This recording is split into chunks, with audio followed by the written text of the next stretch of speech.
Hello, welcome to the Bonding and Beer podcast. I'm your host, Rolando Nunez, and today we're going to be talking about the best of bonding and beer. Let's go!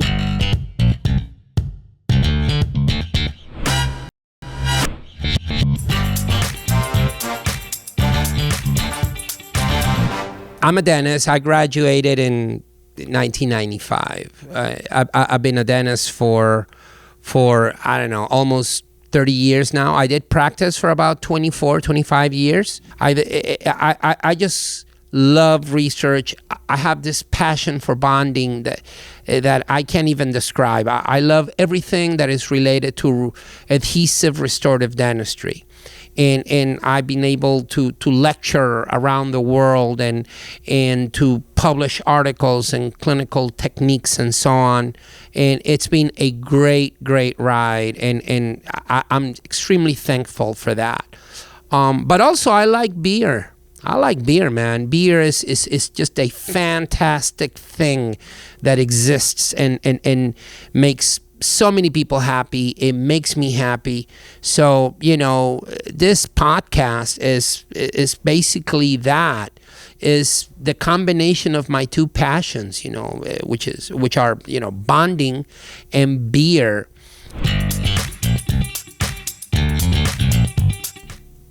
I remembered that I stopped using Total Etch technique in 1999. I did that because I was introduced to self-etch, and then after self-etch, I evolved towards selective etch, and I didn't etch dentin on purpose since 1999 until I stopped practicing. Only once I etched I etched my mother-in-law's tooth, dentin, with phosphoric acid for 55 seconds.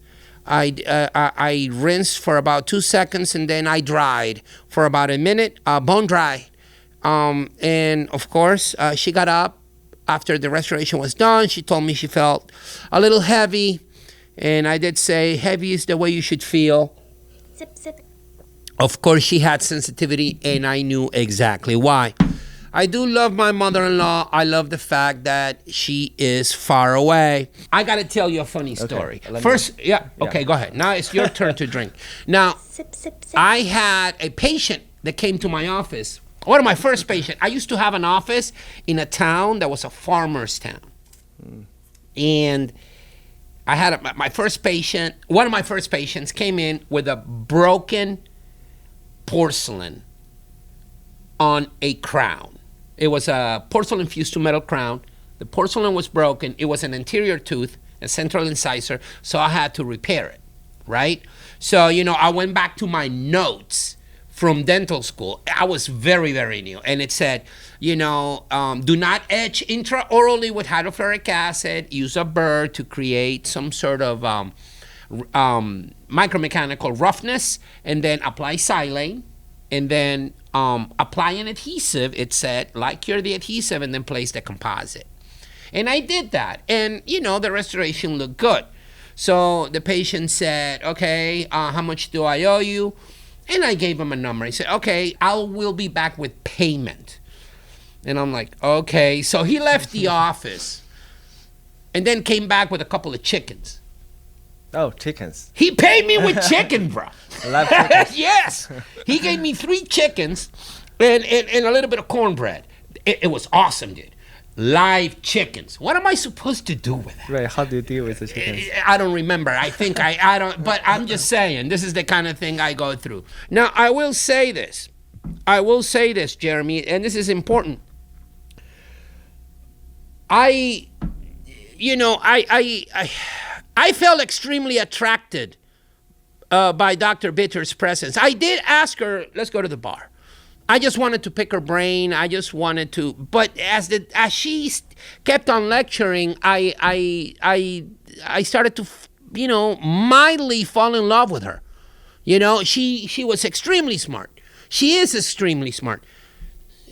She was very good looking too. You know what I'm saying? Does your wife listen to this podcast? My wife does listen to this podcast, and she's very aware that I had a crush on Kristen Bitter. I've said this everywhere I lecture about Post. She knows it. And here's the thing, okay? My wife is Venezuelan. She's 5'3", and she doesn't have blue eyes. This German woman, she was German. She can provide me with a European Union passport. And she was close to being 6 feet tall.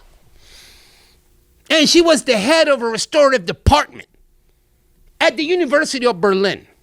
So I told my wife, you need to chill and let me have my very own fantasies and platonic relationships. Moving on. So I went to lecture in Honduras with our business partner, our distributor over there. We had this program called Do It Better, and they invited me to lecture over there. And then, of course, my flight went Chicago, Miami, Honduras. Got to Miami. There was a huge storm, a lot of rain. And, of course, all flights were canceled. Now I'm stranded in Miami. I had to sleep over in Miami. Next day, I traveled to Honduras. My luggage doesn't make it. And now I am there with no luggage, no clothes, nothing. I had to wash my underwear, and then I had to dry it using the hair dryer. It was nasty. But I will say something that is actually pretty cool.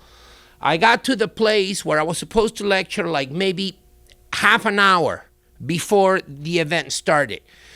And I hook up my computer and I tell the story really fast that I got stranded, but I made it and I'm there to deliver what I'm supposed to deliver.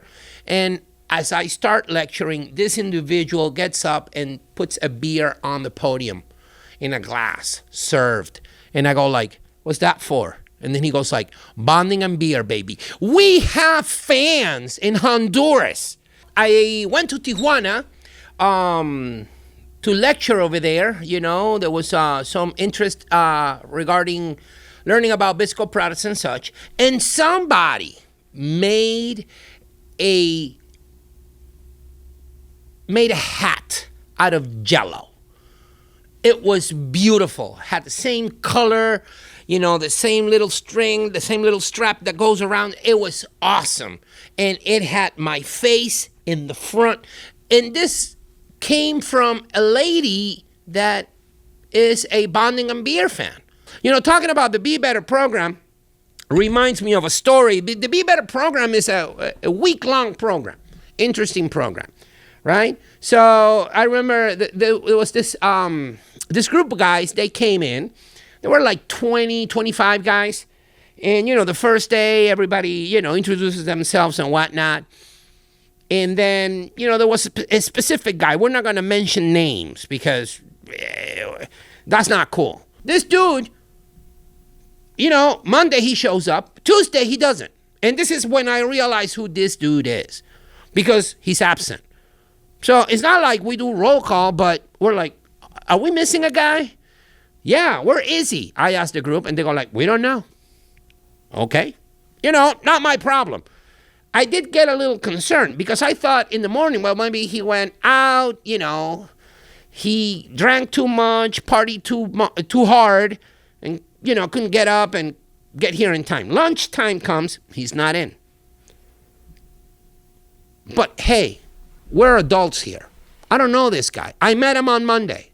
And with all due respect, I have a lot of problems and I have a lot of things that I have to be concerned about in order to add another thing, which is to be, kind of oh, where is this guy? I need to know where he is. Is he okay? I don't care. Anyway, Wednesday comes, he doesn't show up. So what happened to the dude? What happened? What's the term that we need to use now? Unalive? What happened? Where is he? Is he in a ditch? Did he get eaten by the coyotes here in Illinois? What happened to this guy? You know what I'm saying? Thursday comes, his wife calls me. Sip, sip. His wife calls me via WhatsApp because that's the way Latin American people communicate. WhatsApp. She calls me. And I see the phone call. I don't recognize the number. I don't answer. I don't. If If I don't have you in my contact list with your name, I'm not going to answer your phone call. It's not going to happen. My phone is, only the people that I want have my phone number. This person, this woman had my phone number. She calls me. You know, by the third time, because she's insisting, I answer. I'm like, hello? Where is my husband? And I'm like, I don't know who your husband is. I am, whatever her name was. And then she's like, my husband is so-and-so. Where is he? And I'm like, I don't know. I don't know. And she's like, well, you should know. And I'm like, why? Well, he's with you. No, he's not. He told me he was going to be there with you. No, he told you he was coming to Chicago for a program. Anyway, this dude came back on Friday afternoon to pick up his participation certificate. And I said, your wife called. And I said, and then he went like, really? And I said, yeah, you got bigger problems than that stupid certificate. I said, what did you do? And he said, I met with somebody. Don't say, say less. I don't need to know, because if I know and if I'm asked, I will be lying. And no. I went with the wife. We traveled to Spain. And on our way back at the airport in Madrid, she said, I want to buy a ham, like a cured ham, whatever. And I'm like, okay, fine. So we buy like a big ham, and it is vacuum sealed. This is inside the airport, okay? They put it in a bag, and we board the plane. We land in Chicago. We're going through immigration security, and of course, they ask you, anything to declare? And when they see the bag, what's in the bag? And I go like, oh, I have a cured ham. And then the guy in security tells me it is illegal to bring any sort of meat product and produce and flowers and seeds into the United States of America. And I'm like, oh, I didn't know. Well, the fact that you don't know doesn't mean that this is not illegal. So now all of a sudden I get detained, and they put me in this little room like I'm some sort of criminal because I brought a leg of ham from Spain. And I'm like, yo, what's going on? No, you can't do this. And now we're going to confiscate the ham. Now, I'm sure somebody had that for lunch with, damn good sandwiches. And guess what? Why did this happen? Because I'm listening to the wife asking and requesting dumb stuff. You should not buy stuff at the airport. Don't buy stuff, maybe water. And then you're done, because it could be confiscated, okay? So I'm just sharing this with you so you don't make the same mistake I made. Don't be that guy. Don't buy the ham. Across the street from the hotel that I was staying in Los Angeles, there was a 7-Eleven. I was staying on Wilshire Boulevard on Koreatown. And I went to get something from 7-Eleven, and there was one very violent homeless person who said, hey, man, give me some change. And I told him, hey, man, I don't have any change. And then he went on to insult me, my bald head and my mustache. And I'm like, whoa, dude, that is totally uncalled for. So, and he's like, we're still arguing. And I go like, hey, man, you want some food? I'm going to 7-Eleven. I'm going inside the store. You want some food? I got him some taquitos and a soda, because they had like a combo thing going on. I bring it out, give it to him, and he's like, hey, man, where are the napkins? I mean, he is just demanding, insulting. I'm not going to say that he was, a drug-dependent individual, but he was super scratchy. Super scratchy, you know what I'm saying? However, I do have a story about that. This trailer I bought from abroad. I bought it overseas. It was shipped to my house, and it came in a crate. So I hired somebody to get it out of the crate. Okay, it is a wooden box. It's huge. It occupies all of my driveway. And this dude comes in with a screwdriver, and a nail clipper. And then when he sees the crate, the first thing he asks is, do you have any tools? Like, do I look like I have tools? If I had tools, I could open my darn crate myself. But no, he's asking about tools. Like, bro, I don't have any tools.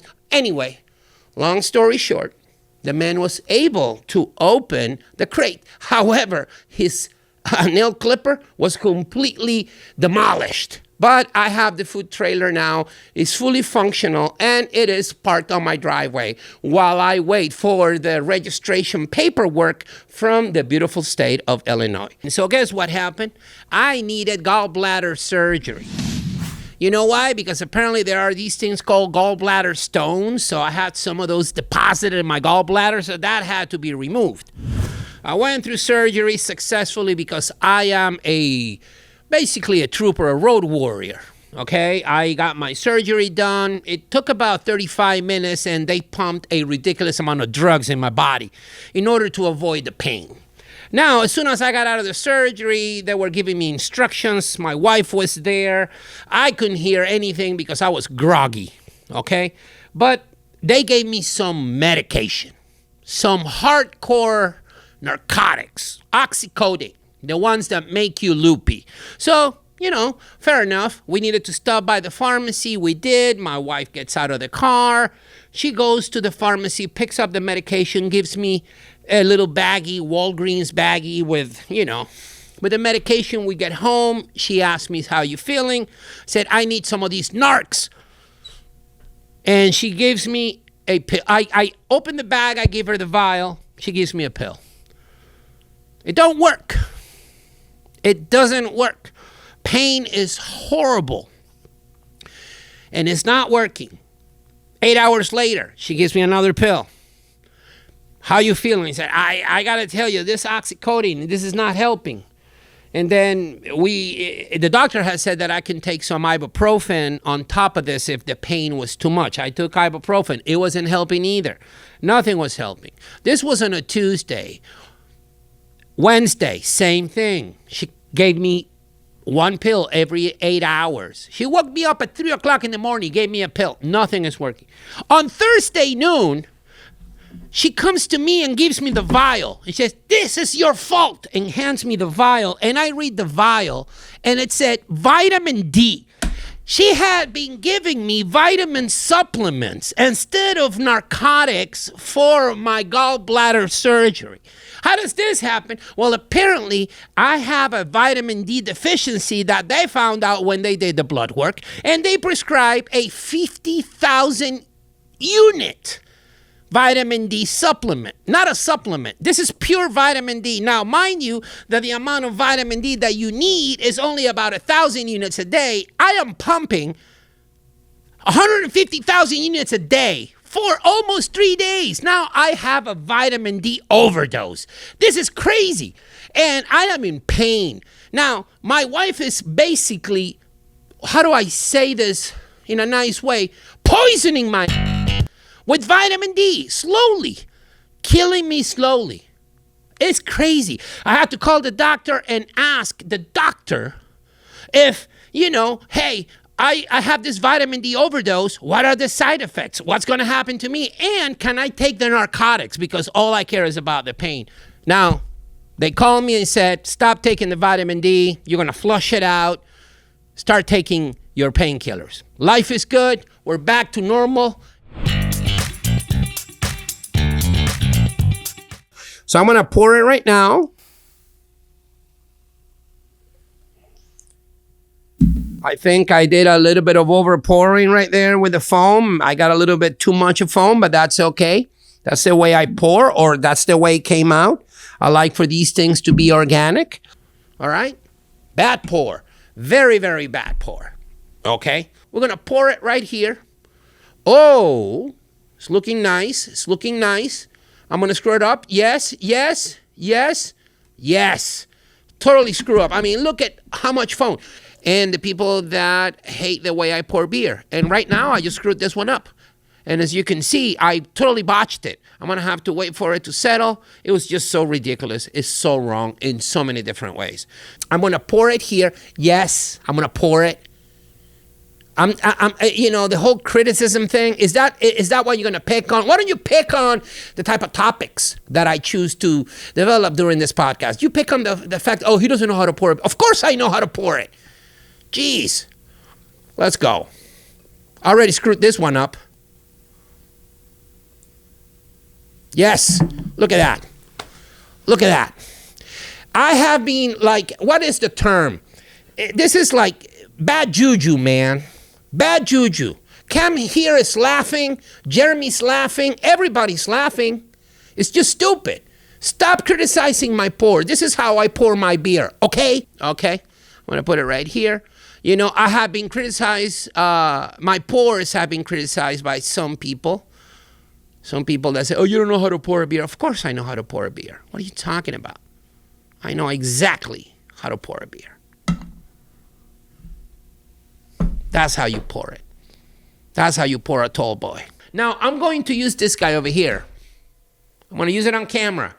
It's called the physics. This thing provides a pouring procedure that incorporates ultrasonic waves in order to have a better drinking experience. Instead of pouring it directly from the glass, we're going to pour it through here. So this is quite interesting. Let me show you. You know, I'm going to put here, you know, the can, and we're going to close it. And now we're going to pour it. Okay, I'm going to move the microphone a little bit over here and see what's what. There we go. Can you see it, my friend? You see? Is that a good pour? No, it sucks.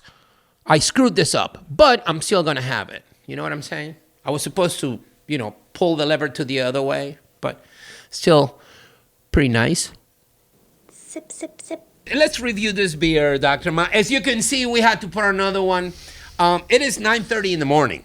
I mean, I got to tell you, Dr. Ma, this is awesome. You know, they allow us to drink. That's good. I know. Why don't you give this a review first? Tell me what you think, and give it a score. About the beer? Yes. I mean, the beer to me is it brings me a lot of good memories. Okay. It doesn't matter about how tasty the beer is, but it just you know. So, from a score from 1 to 5, how much do you give it? 5. Of course, because it has a sentimental value. Yeah. Correct? And you know, I appreciate that. In Venezuela, which is where I am originally from, we also have a crappy beer like this one. Just like this one. But every time I drink it, I give it a 5 because it brings back memories. Yeah. I'm going to be totally unbiased on this review. I have no sentimental value attached to this concoction. From 1 to 5, I'm going to give it 0.5. Oh. Will I drink this again with Dr. Ma? Because I know he almost cried when I poured it because it brought him back memories from the homeland. You know, yeah, if we get together again, I'll buy it again and I'll have a beer with him because I know he likes it. Otherwise, absolutely not. I'm not having this again. Let's just crack it open. Yes, you can hear that fizz coming in there. Let's see what you're gonna do there.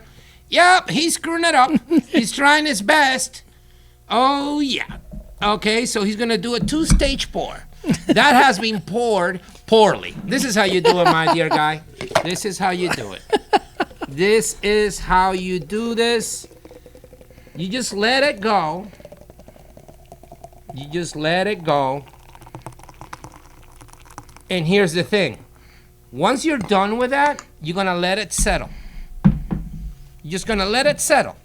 You can't have a sip of this immediately. You're gonna have to wait for it to settle.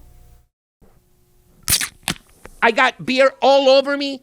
This is just stupid. Somebody just took this and just shook it, and I got beer all over the microphone, all over my face, all over the body.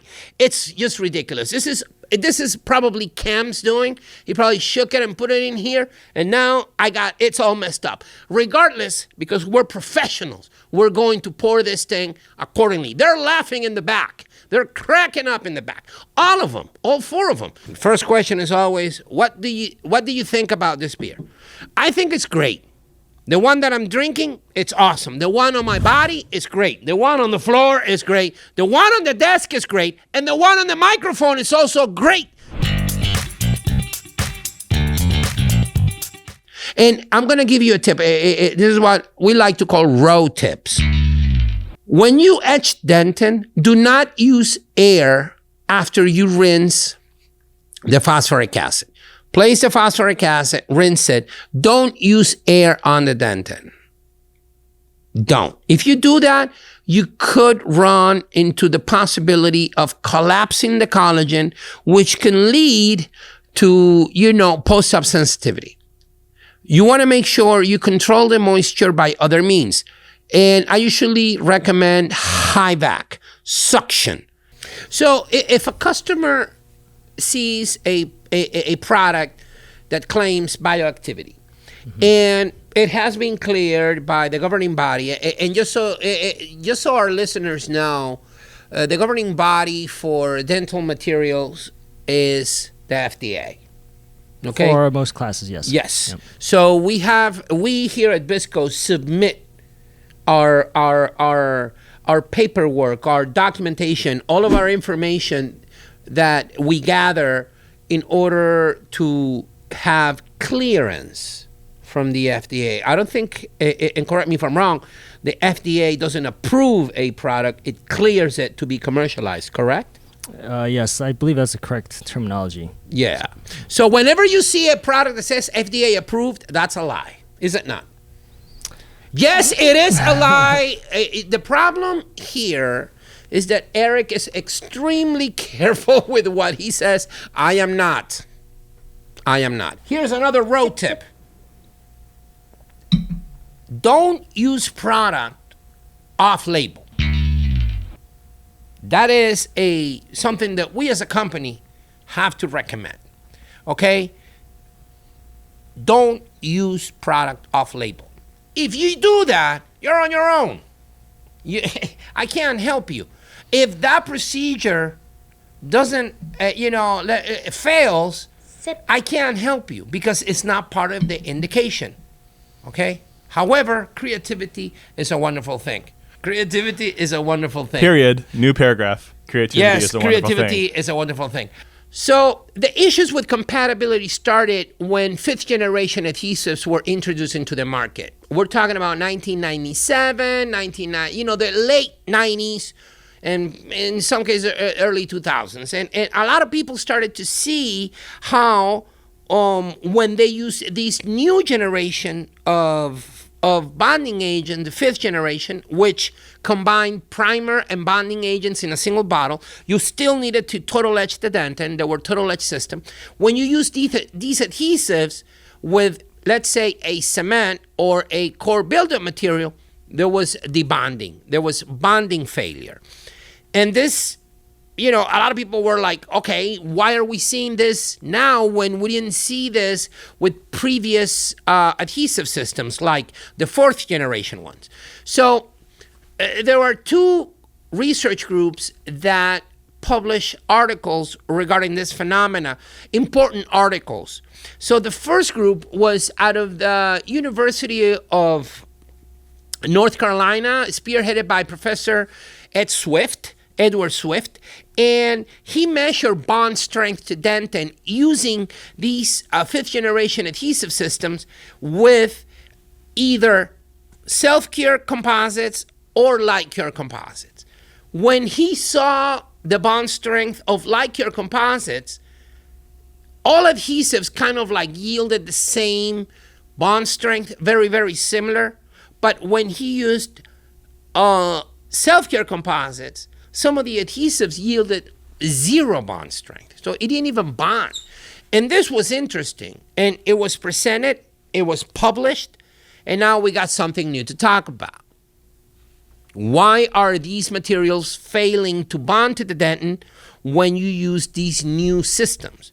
What is the difference between these systems? Because we tend to categorize things, but we need to understand that even though you categorize things, they can be extremely different within the same category. So let's think about alcohol, and then you have wine, you have beer, you have rums, you got vodkas.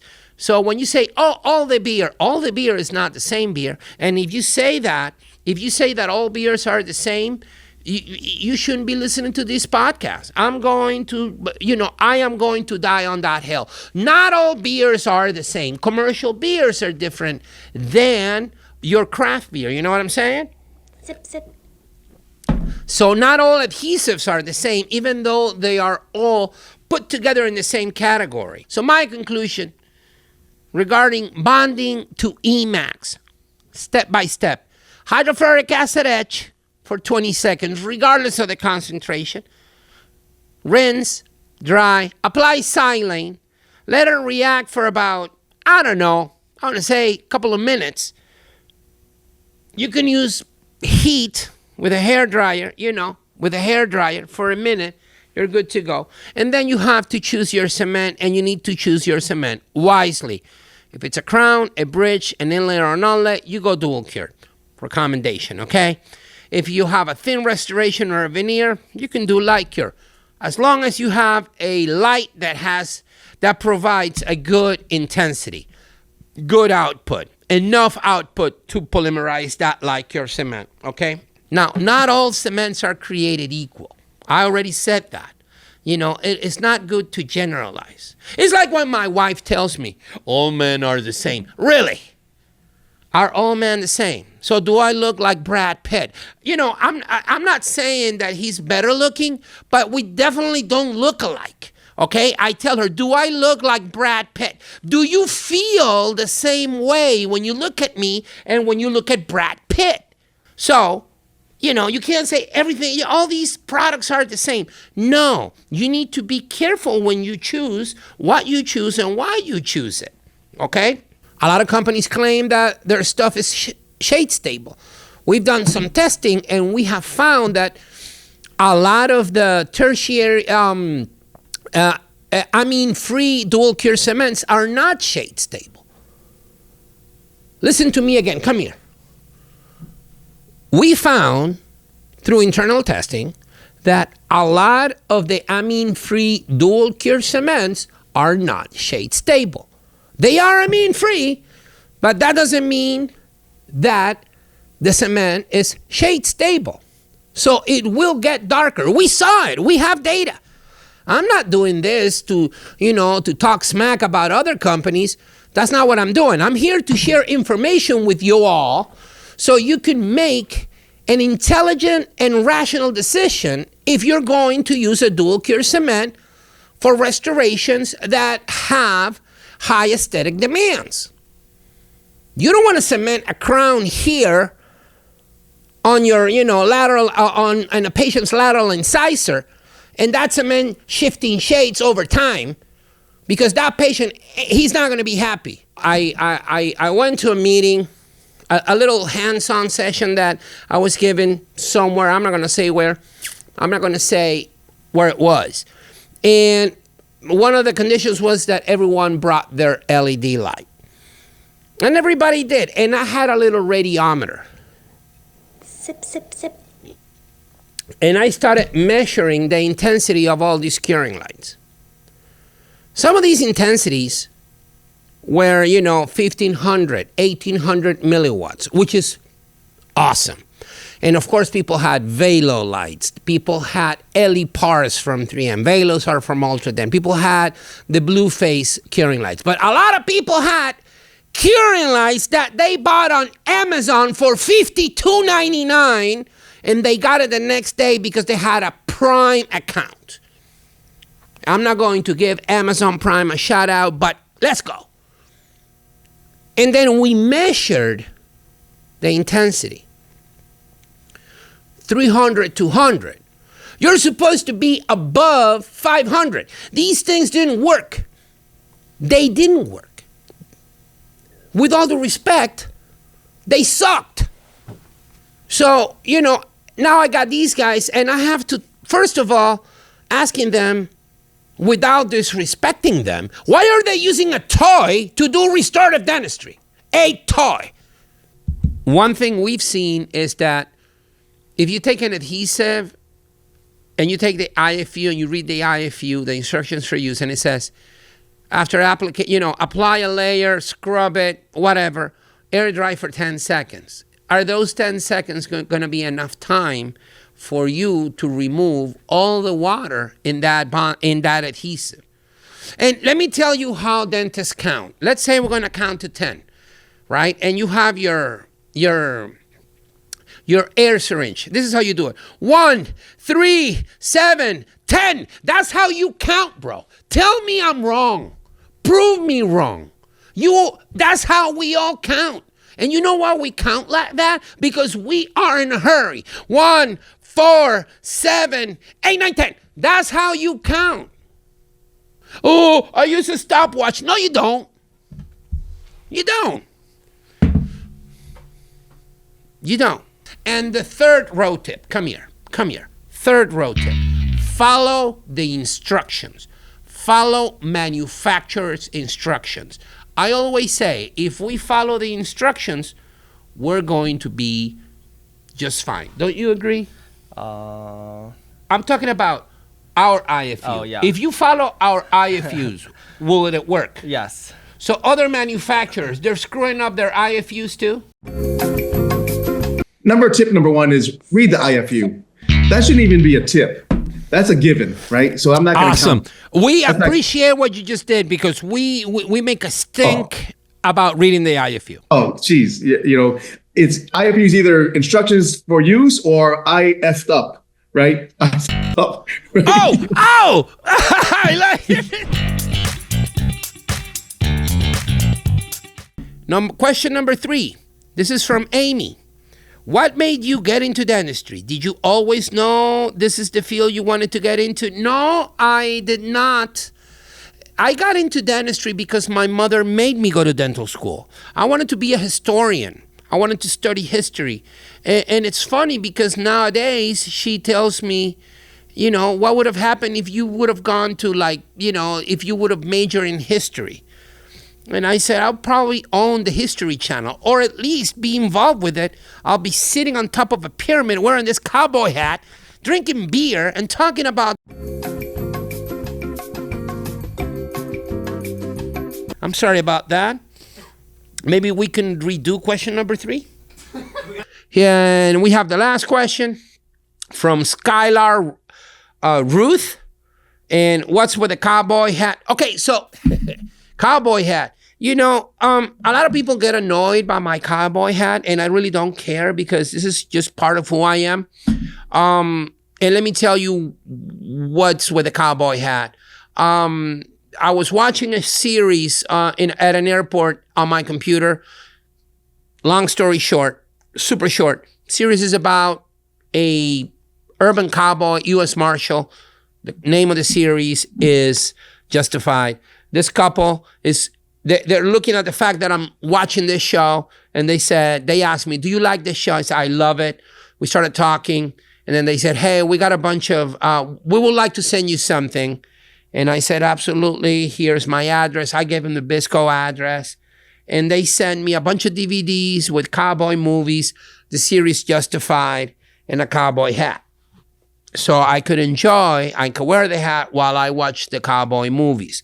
I think that was extremely sweet. And ever since that happened, I wear my hat as much as I can. How long after expiration is silent good for? This is a tricky question because if you say that you can use it for 3 months after that, we're going to cut this. The right answer is you should never use a product after the expiration date, okay? Yes. Say it. You should never use the product after the expiration date. We done here? Let's go. Yeah. I finished that. Yes. Here's a question from Chandler K. Do you believe in ghosts? This question, what are we trying to accomplish? Now, I understand that Jeremy, the producer, filters these things. And he will find things that are extremely entertaining for him, not for the audience, but for him, and then put it in here. I am unaware of what's going on until the day of, where I get all the breakdown of the podcast episode on this here computer. Do you believe in ghosts? Here's my answer. If I am willing to drink the Wisconsin Chupacabra beer, I believe in ghosts, my friend. Okay? I do believe in them. Do I see them? No. But I know they're there. Here's the first question from Dr. April Machado. I cannot find Bisco products on Henry Schein or Patterson. Why? You want to take a crack at that one?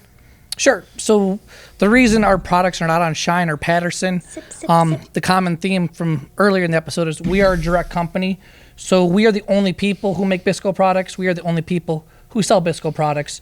So we are going to be a part of your product journey from conception all the way to the life of that product and the use of that product in your hands. You're always going to be dealing with Bisco directly, so we take pride in that. So if they call Patterson or Shine and ask about a Bisco product, they're not going to get an answer. They're not going to get an answer, no. No, they're not. I mean, do you want me to give you a quick story like Yeah, this? go right ahead. Okay, I know you have an iPhone, right? I do. And I'm sure you've been inside of a Walmart, right? I have. And Yes. there's probably, 200 shelves, 3 stories high, Yeah. that sell everything from birdseed to motor oil to toilet paper, you name it, right? Right. How many products do you think Walmart sells?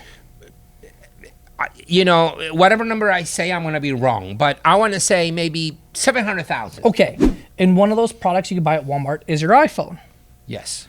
But when you have questions about your iPhone's uses, how to troubleshoot it, its functions, You got to call Apple. you go to the Apple store because you want to work with the experts who work for the company that make iPhones. Right. So that's like us here at Bisco. You know, we are the experts on all things Bisco.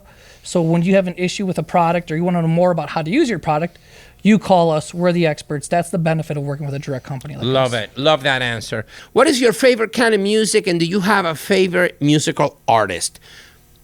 My favorite kind of music sip, sip, sip, sip. is funky music. It's funk, okay?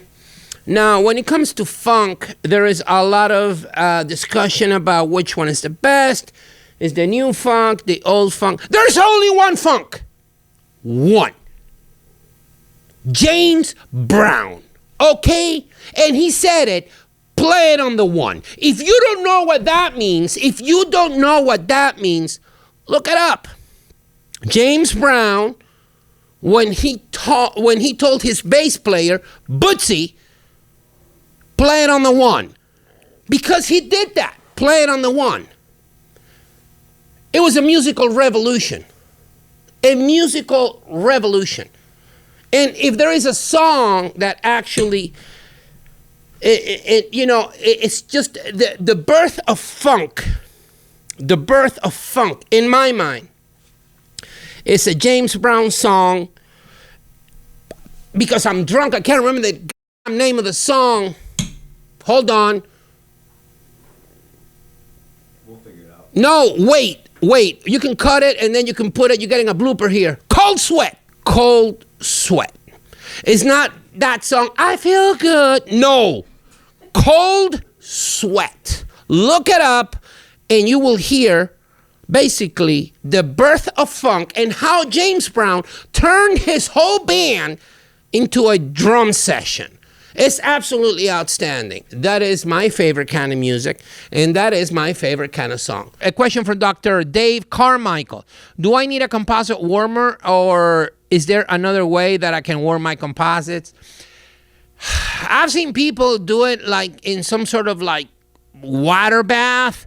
I've seen people use like some of those things that you put on your back to warm your back when you have back pain.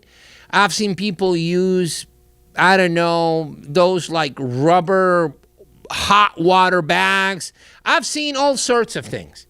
Listen, my guy, Dr. Carmichael, you're a dentist. Get a dental composite warmer. Get a dedicated device. Why are we looking for options? What do you want me to say? There's so many ways that you can apply heat to stuff, but there are specific devices to do specific things. Get one of them devices. You want to make popcorn? Get a microwave. You want to do some stupid things like my wife does? Get an air fryer. You know, whatever the case may be, you need specific devices to do specific tasks. Get a composite warmer. Thank you for tuning in. This is Bonding and Beer. Thank you very much. Thank you for listening. I'm Rolando Nunez, your host. There is Jeremy, the producer, our producer. I'll see you in the next episode. Let's go!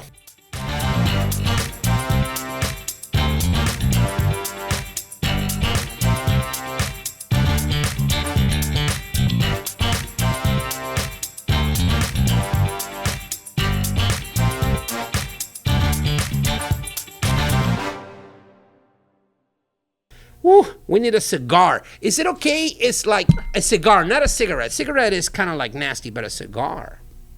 Will that be too much if we smoke a cigar here? Yeah, probably. Oh! Be careful there, Big Daddy.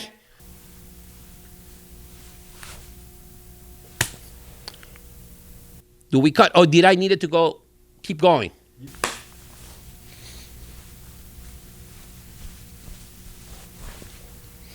I already danced, so you can clip that, right? Okay. All I want our love to last. No, you need to stop that. Otherwise, I'm gonna open another one. Snaggletooth is the beer of dentist. I'm a dentist. Did you record that? Don't turn off the camera, Jeremy. Don't turn it off. Leave it on, my guy. What are we doing? You know what I'm saying? Okay, Jeremy, you can turn that off now.